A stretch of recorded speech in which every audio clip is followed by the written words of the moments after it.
think, standing up a new part of an organization or a new function or streamlining or doing whatever, like we've got great process engineers, we've got great coders out there. It doesn't always follow the logic because you're always dealing with people. And so there's nuance there. So when I've been internal and I'm brought in, or people on my team, my colleagues are brought in, like help us redesign, we will always go in to say, like, what are you trying to accomplish? Like, what is going on in the markets? What's going on with your team?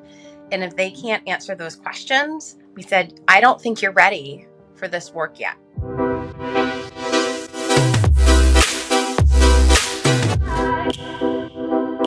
For the benefit of the audience, maybe if you can give us a quick intro, backstory on yourself, that would be fantastic. So I'm Debbie Plager, and I am based in the Chicago area, and I am an organizational strategist, executive coach, talent nerd. I left a 25 plus year corporate career doing organizational transformation, setting up coaching practices, leading strategic HR initiatives, the latter part of my career. And I am a talent nerd. So I was a chief talent officer, and I am now solopreneur of the Plager Group. So I get to do the things that I love with more companies. So that's me, I guess, from a work perspective. I'm also a novice gardener, special vegetable gardener. I think that was my bomb during the pandemic. Mom of 2 boys. And I am a choral singer looking for my forever choir. So any listeners you have in the Chicago area and maybe they know some good choirs, they can like put it, let me know later. Awesome.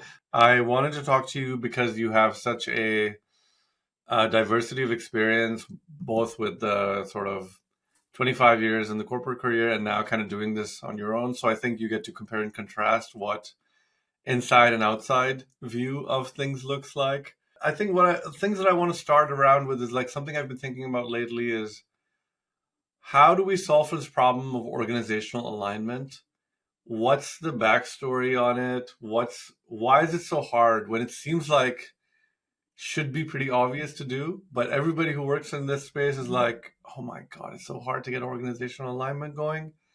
So kind of help me understand that, and the simpler you can make it, the better. So what I would share, so my really pithy answer that you're going to love, why is it so hard, is it's because we're dealing with people and people are complex. Right. So that I think is the first and foremost thing, is that we think, standing up a new part of an organization or a new function or streamlining or doing whatever, like we've got great process engineers, we've got great coders out there. It doesn't always follow the logic because you're always dealing with people. And so there's nuance there. And so I think what happens a lot of the time is that you get leaders in a room. They're like, something's not working. We need to make a change. And so they're thinking about it for months and months and months. And they put things on paper and they talk to it. And eventually they, stand something up. And they forget that all the churn and things that they went through for months and months and months. Now you're giving frontline leaders maybe 2 days notice at best. Maybe longer, but not a lot longer, right? And they're going through their own change curve. And then they have to support their employees who found out about it on, really what's the launch is day 0. So I think partly it's complex because the senior leaders are running a marathon and they're already on mile 16 and they've forgotten what it was like to get themselves to mile 16. And then maybe like people that were in a little bit earlier on mile 4. Remember I said these people managers are they're just at like 500 yards or meters, depending on our audience. And then you have your employees that are still at the starting gate going, where? We're going, what? So first of all, let's remember that. We call that the marathon effect. It's one of my favorite concepts from William Bridges. And I think it's so crucial here because I think people want to do the right thing and they're thoughtful and it takes time, but they forget like their own change curve. So I think that's one reason. I think 2, more often than not, if we do it the right way, if we do org alignment the right way, and you're looking at how am I looking at my organization, it should be in support of our strategy. And more often than not, they're like, oh, we need to make changes, but in service of what? Okay, so they'll go one way or another. They'll centralize, they'll decentralize. They'll give the field more power and authority. They'll give the central office more power and authority. They'll do matrix, they won't do matrix. And I think part of it is, we try to design it as neutrally as possible. I think those people like me, myself, that do the work and work with leadership teams, because really they need to do the work. We can understand the process, but they need to do the work. We say try to be as neutral as possible and really think about the business, where it's going, the organization, think about the strategy, think about the capabilities, take people out. And then see, this is what you have. This is the ideal. Who do you have that best fits this? But more often than not, how much have you been part of organizations that have been designed around people?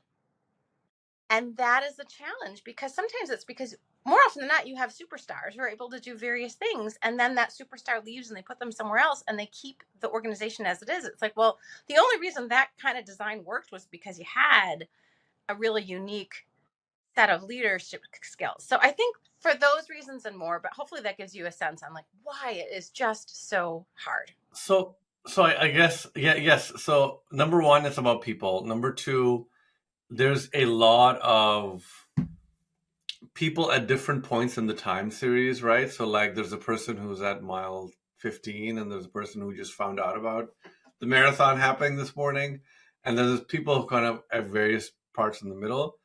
There's also like this lack of, I guess it's not a bad thing to have an organization designed around the key people, but once those people leave and you still have the same structure, it kind of works negatively. But it's very important to stay neutral, and sort of say, what are we trying to do? One other conversation that I think happens more often than not is, like a bunch of people get together, like in the leadership team in a room, and they say, okay, here's our strategy. We're going to become more lean. Now you go and make all this org design stuff happen so that we are 20% leaner, right? I think that inherently that's a flawed idea, because you want to have the org design, or the people kind of enacting that change, you want them to be part of the strategy, where you want to be like, why do you want to be 20% lean? What is the goal here? Once you are done that, how will you win? Are you going to come back and do this again in a month and say, now we need to be 20% lean again?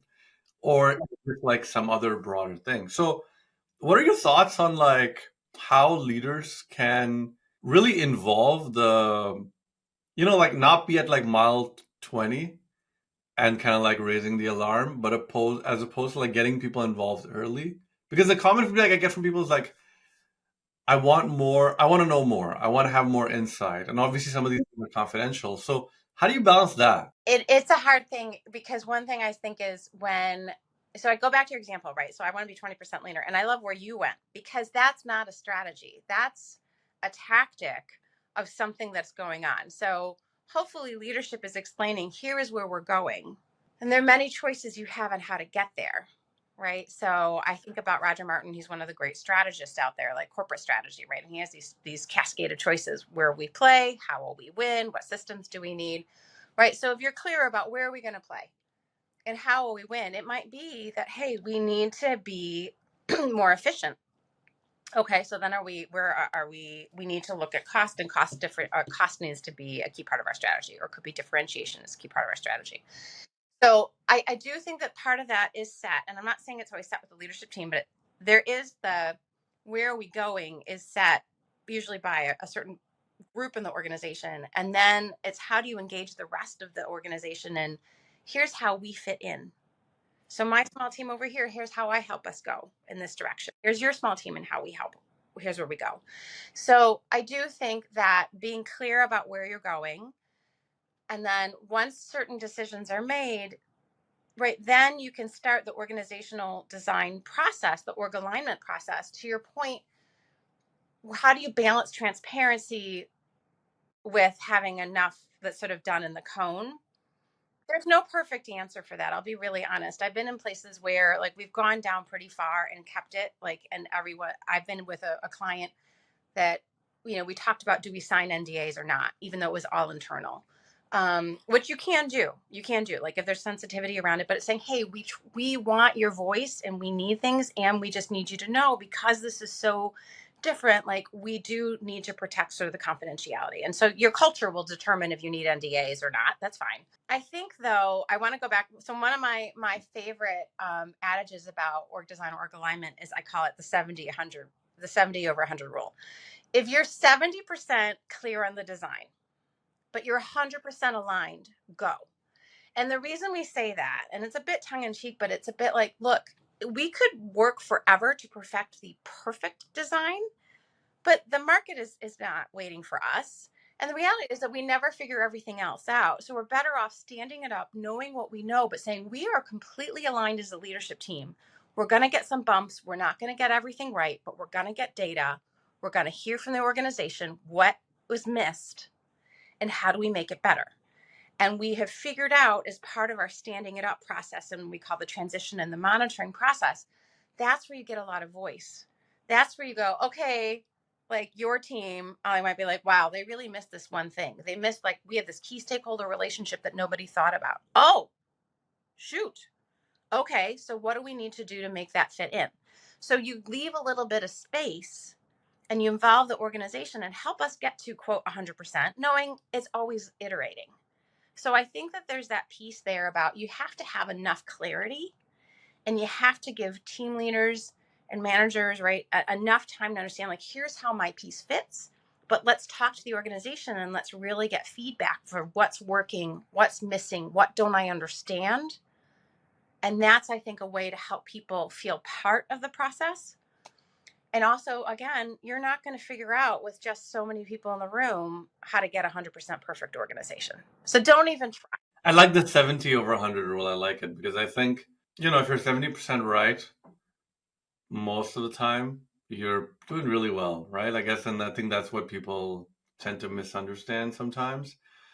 Um, one thing that I I look at, and I kind of, all of these things start with absolute clarity of mission and vision from the 1, 2, 3 people, like you said, right? Like you kind of need a small group to kind of say, we're going in this direction, we're going to climb up this mountain, right? I think a lot of times what happens is that's missing. And then you're doing all these other motions, right? Like you're like, we're going to go in this direction and we're going to generally do something challenging.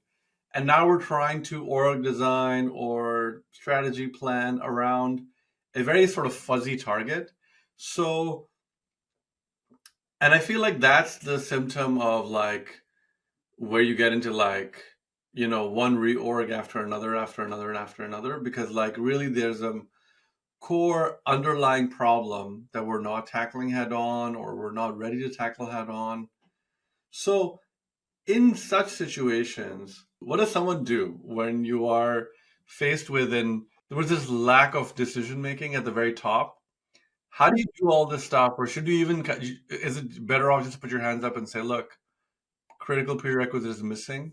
Let's get that going first." Ding, ding, ding. Yeah. I mean, if so, when I've been internal and I'm brought in, or people on my team, my colleagues are brought in, like help us redesign, we will always go in to say, like, what are you trying to accomplish? Like, what is going on in the markets? What's going on with your team?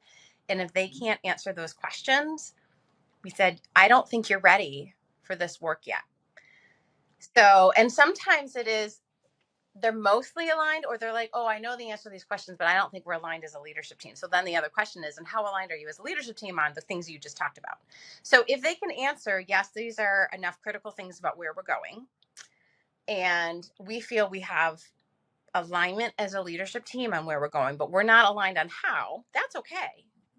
But we're aligned on where we're going. Then we say, okay, well, then we think we can help you. So it is okay if you have listeners that are internal, like it is okay to turn down work. And in fact, I think it's better off because then you build a reputation of, no, I'm here to do the right thing and I can support you, but I can only do things so far. And then as an external, it's very similar questions, right? But I can do, I'm doing some other market research. I'm trying to understand, right? Whereas when I was internal, I understood the business strategy. So actually, sometimes I could actually coach them on like, well, here's the broader business strategy. How does your unit fit in? And here's what I understand our CEO is trying to do. And, can help. When you're a smaller organization or you're a startup organization, you're in rapid growth and you're like, Debbie, I don't even know. Like, I can only do things quarter by quarter. Okay. With what you know now, it might not be as clear as you want, but with what you know now, what is true? Like, what assumptions are you making? What needs to happen? And so our job is to sometimes slow them down, get clarity on enough things that they can say, okay, I'm hearing you say we need to go into this other market and we're not staffed appropriately, or we don't have the right functionality long term, and we know we're going to have to merge or acquire with this one organization in order to do it. Okay. So there's enough sort of critical direction to say, all right, at least we can help you get clarity on this next piece. So you're not going after the whole elephant. Maybe you're going after this piece of it, like one bite at a time. But I think that anyone that's in the org alignment, org design, org strategy space, part of our job is to slow people down if they are missing critical answers to some really big questions. There is a specific order of doing things. A lot of times people are jumping over some sort of important blocks, and you can jump over them, but then later on, like as you get to implementation or buy-in alignment, you will get into trouble.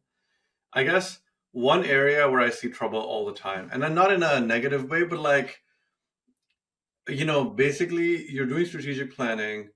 HR is looking at it from one angle and finance is looking at it from a completely different angle. One is very sort of organization shape and what does this look like in a, as an organism, what does this look like? And the other person is looking at it very much from a financial and a numerical perspective. I guess, will HR and finance ever get along? Heck yeah. I think there are so many cases where we get along. I don't understand. Like, I think it's this big myth, right? That finance and HR don't get along. And if anything, you see, I think about the financial crisis of 08, right? 07, 08. And like that was CFO time, right? And they had to figure out like how do they help save companies and move things along, et cetera, right? It was their time. I think their time to elevate and really be a senior leader, not just leading finance, but like, on behalf of the organization. And I think you can say the pandemic was the CHRO's time, the CPO's time to say, how do we help our organization get through? But by the way, we have to get through and be viable. So who do you think they were working with all the time? Where it was the CEO and the CHRO, and then always bringing in a finance perspective. So I think more often than not, these functions play well together. So I do think it's a little bit of a myth. I do think that what you're describing though is, I think there has to be a willingness to understand what does your partner look for and speak their language, right? So when I was taking one of my internal clients through a significant org change, and I'd be talking with my finance counterparts. It's like, all right, what's the schedule for this? And I was like, what do you mean the schedule for this? And I'm like, what's the model? I'm like, are you talking about the Excel file that does blah, blah, blah, blah, blah, blah, blah? They're like, yeah. I'm like, that's a schedule? Okay. So I learned like, that's the schedule, and how are we planning it out, and how's it going to affect run rate and all that sort of thing. Okay. So I have to do due diligence. I have to understand what's important to them. And I think as an HR practitioner who's saying, all right, I'm looking at this organization, I have to look at scenarios to say, okay, what happens if we reduce our footprint to this? And there's many ways to reduce. So we're saying, oh, look, we want to reduce our run rate by 25%. Do we want to reduce our headcount by 25%? Those are two very, very different questions. And I kind of, hopefully it's the first and not just we need to cut heads, because that doesn't make sense. But hey, what capabilities do we need? What do those capabilities cost? And how do we work with our finance partners to say, here's some models that I want to use, help me build them. They love building models. It's great. And then I'm able to make more informed decisions. And they're like, hey, I just want visibility into which way you're going, and I'm going to pressure test it this way and that way. So I want to push back a little bit, Ollie, and say, like, will finance and HR ever get along? Yes. I think they get along quite well. But it requires listening and building language so you understand, the hot buttons of each other, and you understand what are the metrics that you're looking after. And if you can do that, I actually think there's such power when functions work together. Okay, so yeah, I mean, I'm kind of like asking that question just to kind of elicit a response out of you. 100% agree. I think HR and finance need to speak a common language. When they do work together, you can look at it from different perspectives where you can say, look, we're going to structure this team this way.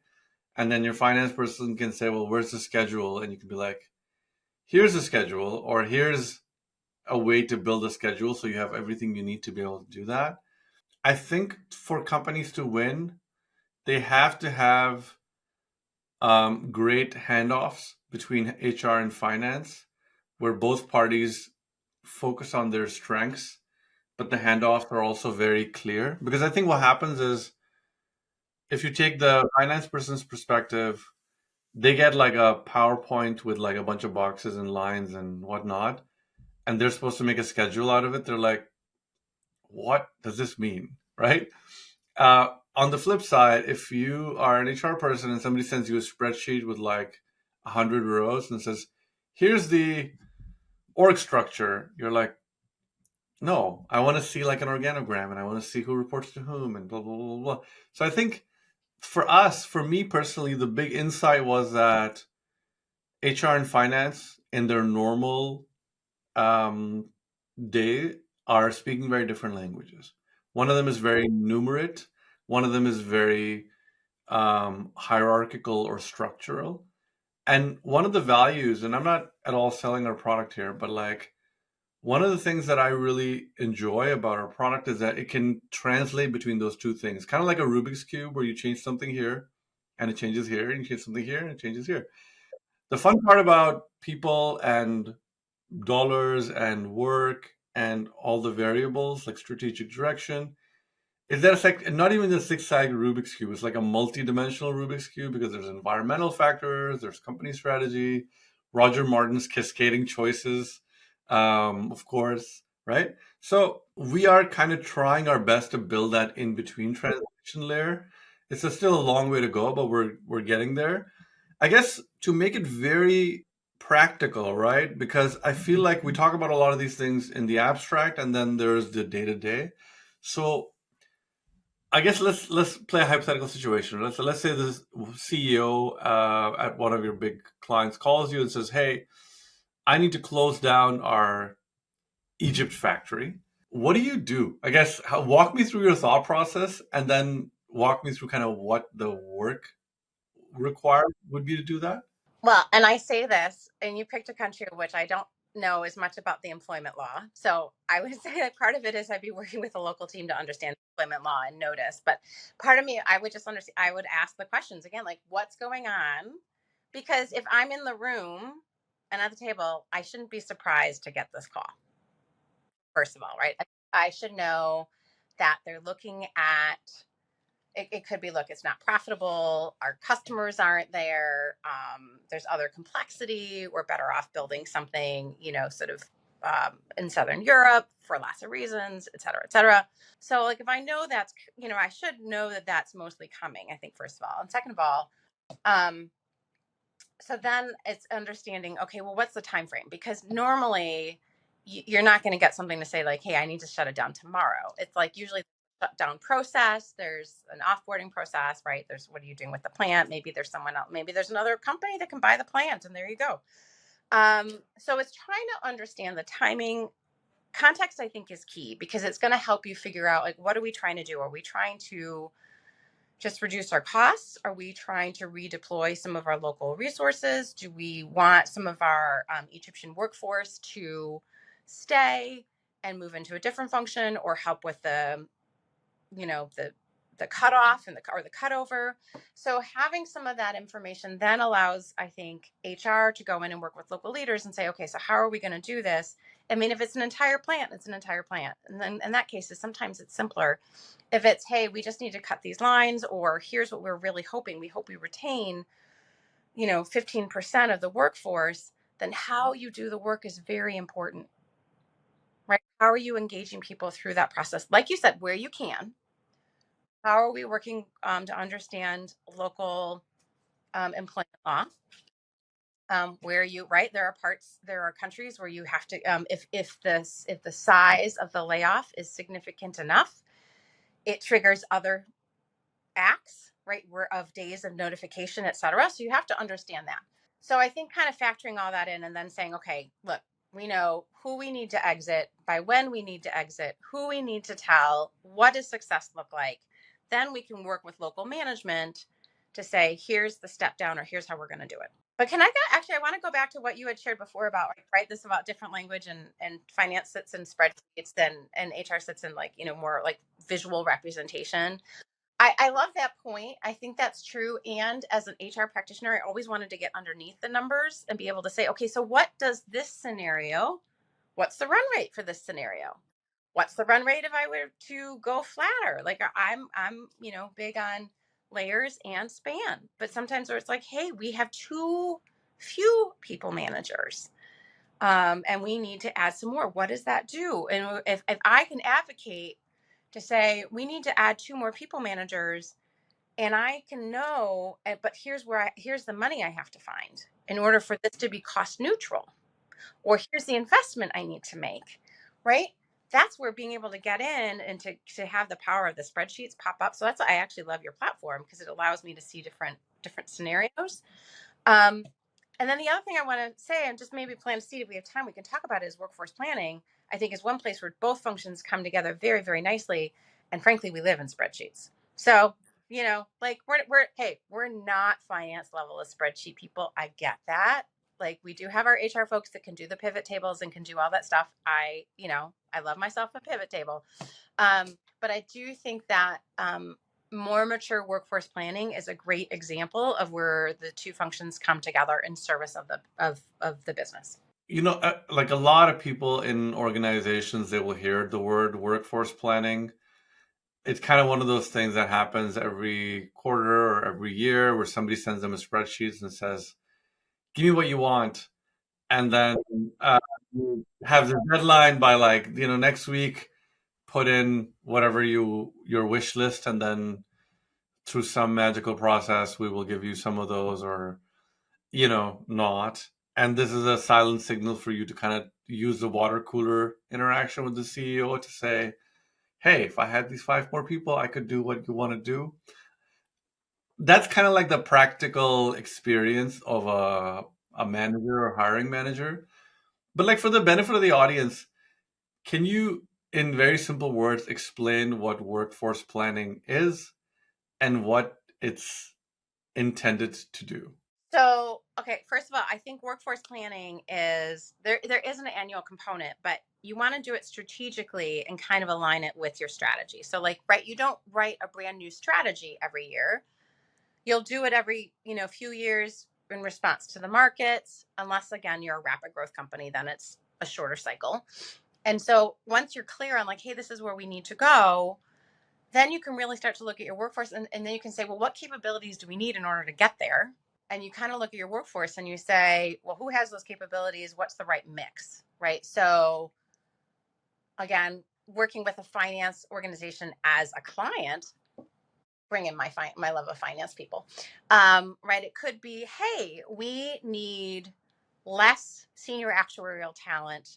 We need more junior actuarial talent. Or actually, with the really challenging spot is that mid-level actuarial talent. Like, once they get their ASA or they get their FSA, and then they're like really mobile and they're out the door.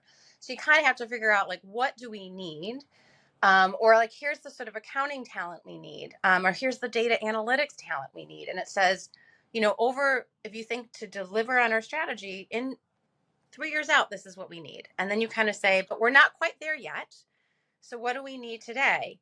And so I think what it allows people to do is say, in general, here's the size of our organization and here's what the mix is going to look like. And that allows you to not only, like, all right, you're painting the picture, but I'm starting to put in shading, right? So I'm starting to say, okay, ooh, I've got more of this type of skill that's needed, or ooh, I've got more of this experience level that's needed. And then it allows you to step back and say, where am I getting this talent? And shorthand is, am I buying it? Am I building it? Or am I renting it? So am I buying it? I need to acquire the talent. So maybe in order for us to get from point A to point Z, I don't have time to develop people. I need to bring in a couple people with this talent.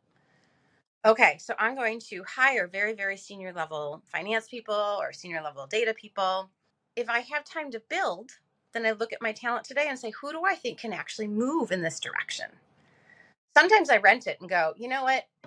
This is a key capability, but I only need it a couple times a year, and it's not worth us having someone as a full-time employee. This is a great way to work with consulting firms a couple times a year that give us that piece. We're going to rent that expertise. We don't need it full time, and it costs this.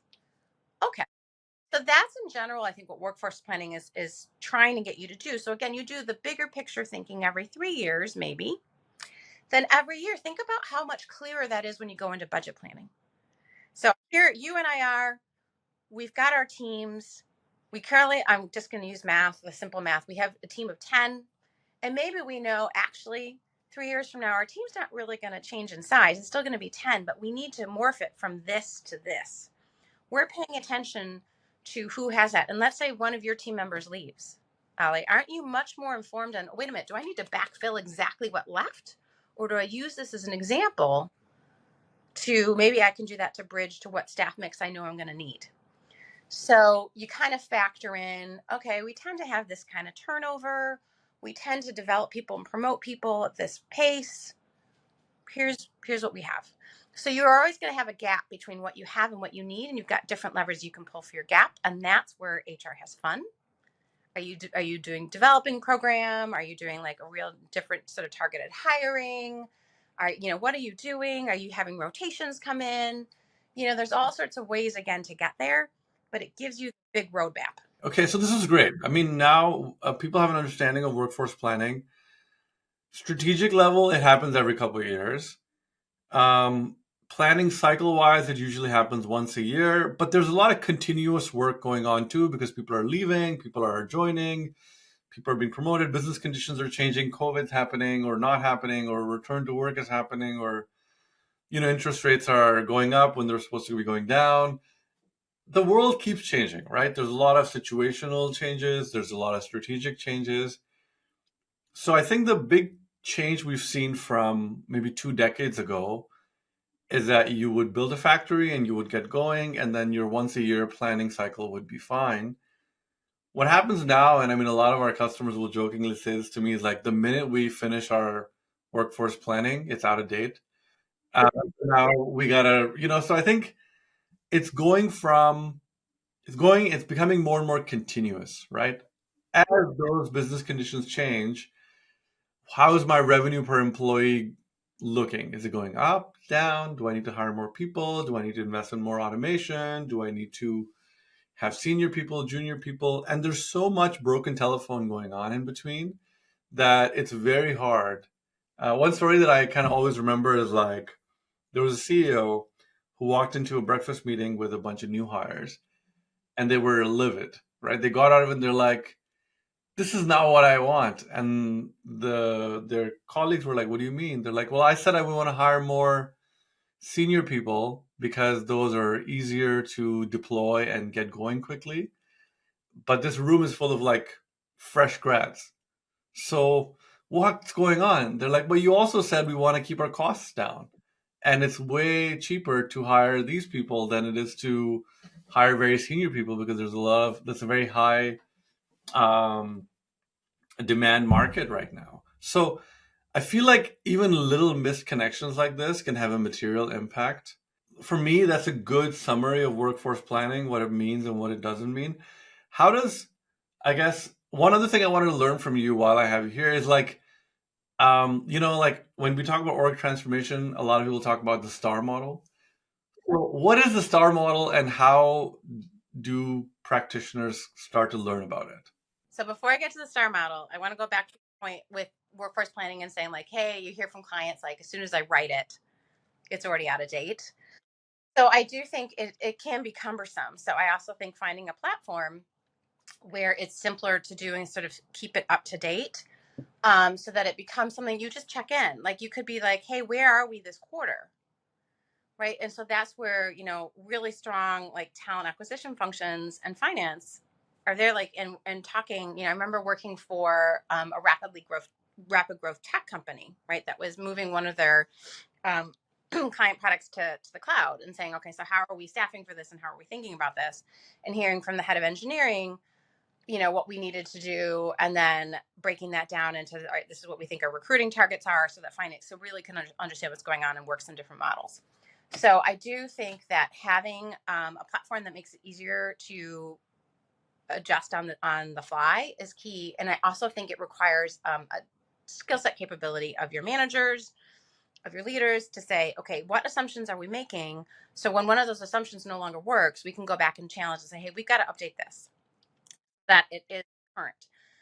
It's not a set it and forget it, for sure. So anyway, just wanted to go back there. Talking about the STAR model. So Jay Galbraith, since you're in the org alignment, you're building this platform to really help organizations with org alignment. He's probably like the I don't know, I don't want to say the godfather, the grandfather. Like he's one of the giants, if not the giant of org design. Galbraith. Jay Galbraith. He passed away, I think, in 2014. And he came up with a model called the STAR model, because it literally is like a 5-pointed star. Strategies at the top, sort of at like the 2 o'clock thing is structures. And then, I don't know, the 4 or 5 o'clock space is process. Sometimes people will now put technology there, like what is the work, key work processes. 7 o'clock might be like rewards and key measures. And then sort of your top left corner around 10 o'clock is your people, capabilities, mindsets. And then those of us that started to do culture work sort of appropriated his model. And we stuck culture in the middle. Sometimes you'll see it as an output. Culture is just like how work gets done. And and look, if you are a fan of McKinsey has their 7S model. I like the STAR model because everybody can draw a star. And the point being, and this kind of goes back to where I started with, you got to be clear on your strategy. And so what happens is oftentimes, even if companies or teams functions are clear on the strategy and they just go to structure and say what needs to change in the structure, where's informal power, where's formal power, what are our spans and layers, where are decision making, what are leadership teams doing, if they don't look at, well, what business processes are changing because of our structural changes, if they're not looking at what do we need to stop rewarding, we're still rewarding the old behavior, oh, that's going to bend. Or what capabilities are needed, what mindsets are needed, what skills are needed to support the structure and to support the strategy. If we're not thinking holistically, I would say your star is going to fall down. It's going to be flappy. No one wants a flappy star. Now, what I'm saying is, so like when I do transformation work, and people like me that will do transformation work, we'll look at the whole star. We're not saying you have to do everything all at once. We're saying, fine, make your structural changes first, but make sure as you're making it, you're thinking about these other things so that you're looking at, I'm changing some of the business process along with a structure. And maybe there's a cadence, right? Like maybe, hey, I've got to change 1 or 2 business processes right away. But, a few months from now is when I'm going to start going after another one. Maybe there's some key metrics that I have to stand up with the new structure right away. But remember that 70-100 rule I talked about? Maybe there's something that like all of a sudden emerges. We're like, oh, here's a really important metric to let us know how healthy this is. Or I'm not expecting people's skill sets to change overnight, but I better have a learning plan, a training plan in place so that in a few months they are more productive in the new way, the new business process way of working.